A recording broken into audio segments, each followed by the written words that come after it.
La première édition du Forum national sur la RNA qui s'est tenue du 29 au 30 avril 2025 a été marquée par de nombreux panels, dont celui qui a porté sur les politiques et textes réglementaires pour la promotion de la RNA au Burkina Faso. Il était question pour les experts en la matière de discuter et d'échanger en vue de voir comment intégrer la RNA dans les différentes législations. Retour sur les grandes conclusions de ce panel avec Colette Boudot.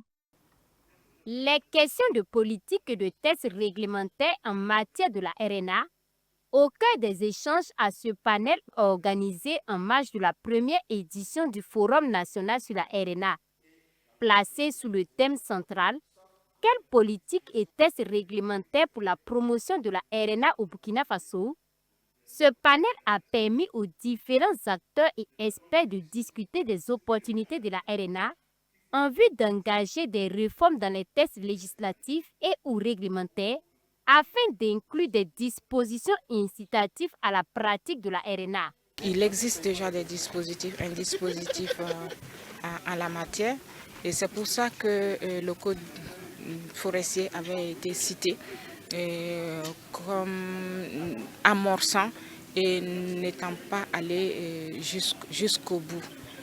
Et je dirais que le code forestier, certes, a quelques insuffisances parce qu'il avait été évalué en 2020 où les conclusions soutenaient à ce qu'on puisse la réviser, faire une relecture de ce code-là pour prendre en compte pas mal de choses parce que la question de l'environnement, elle est dynamique.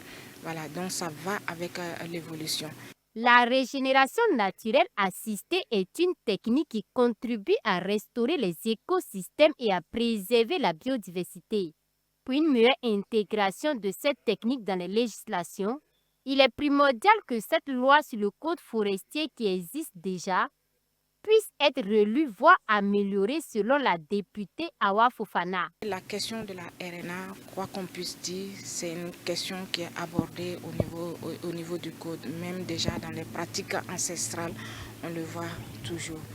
Mais également, il faudrait que nous pensions à la manière de le faire, associer la RNA avec notre pratique agricole qui aujourd'hui consiste à faire pulvériser des pesticides, des herbicides qui ne font pas bien avec l'environnement parce que ça dégrade véritablement l'environnement.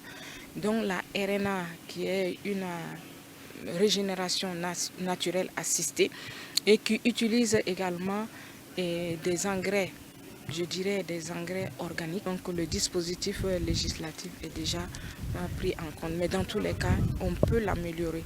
Outre ce panel, plusieurs autres panels ont été animés durant cette édition du Forum national sur la RNA, organisé par l'association Média Vert. Et à travers ces panels, les experts, journalistes et communicateurs présents à ce forum ont pu réfléchir sur la problématique de la vulgarisation et de l'adoption de la RNA au Burkina Faso et au Sahel.